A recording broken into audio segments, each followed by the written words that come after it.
few small boats slicing through the calm surface of the Mediterranean. Heading towards Gaza. Flotilla heading towards Gaza. They call themselves the Sumud Flotilla.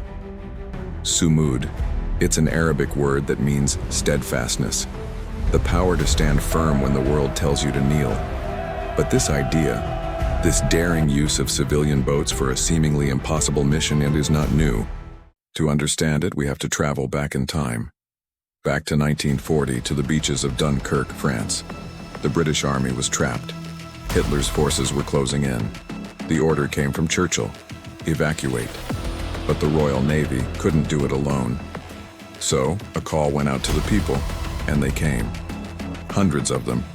Fishing trawlers, lifeboats, pleasure yachts, a ragtag civilian fleet sailing straight into a war zone. They weren't soldiers. They were bankers, fishermen, and teachers, and they helped rescue over 300,000 men.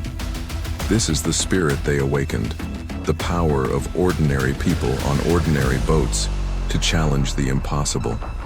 If you want to hear the full story of the miracle of Dunkirk, make sure you subscribe, because we'll be covering that soon. Now, fast forward. It is this same spirit, decades later, that would inspire a new mission. Not to rescue soldiers from a beach, but to deliver hope to a besieged shore. The story of the Sumud Flotilla begins in 2006 with a small group of peace activists. Their leaders were Greta Berlin, a fierce American human rights campaigner, and Dr. Paul Larudi, an activist of Lebanese descent. They founded the Free Gaza movement, born from one burning question. If governments remain silent in the face of a blockade, what if ordinary people sail? Their idea was a direct echo of Dunkirk's little ships. Use civilian boats not to fight, but to reach Gaza directly by sea, to break the isolation with medical aid and a human presence. The journey always starts from a European port. Often it's Larnaca in Cyprus. From there, the course is set, sailing southeast across the Mediterranean, heading directly for the Gaza Strip. 2 years later, in August 2008, they made history. From the port of Larnaca, 2 small wooden boats, the Free Gaza and the Liberty, set sail with 44 activists from 17 countries. On board were Lauren Booth, a British journalist and sister-in-law to then Prime Minister Tony Blair, Khalid Abdul Mughni, a prominent Palestinian activist, and a diverse group of doctors, teachers, and elders, Muslims, Christians, Jews, and atheists. After a tense 2-day journey on August 23, 2008, they reached Gaza's shore. The scene was incredible. Thousands gathered on the beach. Children waved flags. People wept and cheered as the boats touched land. For the first time in over 40 years, foreign boats had entered Gaza's port peacefully.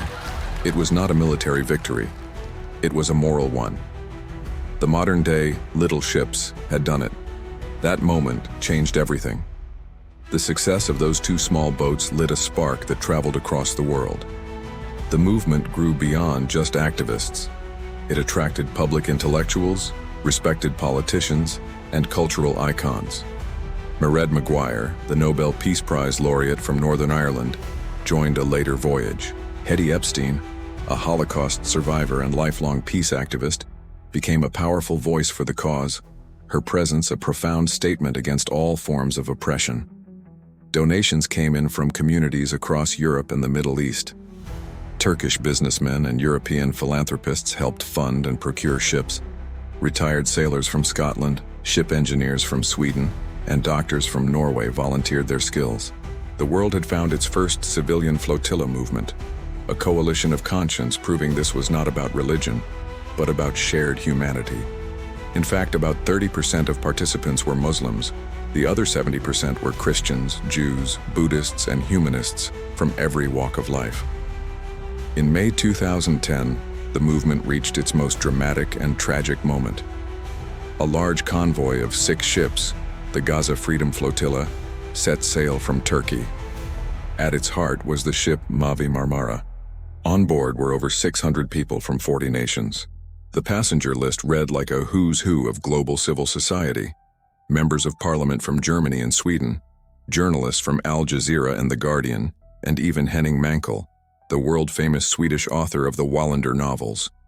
Their goal was simple: deliver humanitarian aid. Their promise: no weapons, no violence. But as they approached Gaza's waters, Israeli naval forces surrounded them. In the early hours of May 31st, commandos boarded the ship. Chaos erupted. When the sun rose, 9 activists were dead, dozens were injured. The world watched in shock. The Mediterranean had turned red. The Mavi Marmara incident became a global symbol of courage to some, of confrontation to others. But for the movement, it was the moment that defined its purpose forever. After the tragedy, the different organizations realized they were stronger together. In 2011, they united under a new banner, the Freedom Flotilla Coalition. It included groups from Sweden, Norway, Spain, Turkey, the US, and more. Each pledged their boats, their money, and their people. Out of this unity came a renewed project, one named for endurance, not confrontation. The Sumud Flotilla. Sumud, the unshakable persistence to stand tall. It was a clear message that no blockade can last forever, and no sea can silence conscience.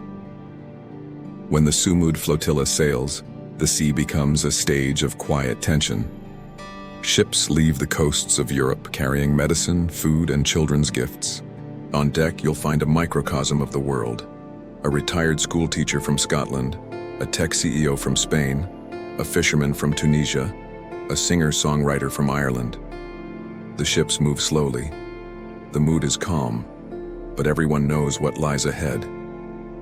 As they near the blockade zone, radio static crackles. An Israeli naval voice says, "You are entering a restricted naval zone. Change your course immediately." The flotilla captain replies, "We are unarmed civilians. We carry only humanitarian aid and goodwill." Minutes stretch into an eternity. Naval ships appear on the horizon. Engines roar. Lights flash. Sometimes they are stopped, sometimes turned back. But every time they force the world to look again. Those captured are detained, questioned, then deported. Their ships are impounded. Yet every interception becomes a headline. Every arrest tells a story. Detained more than 400 foreign activists aboard 40 vessels and plan to deport them, the Israeli Prime Minister.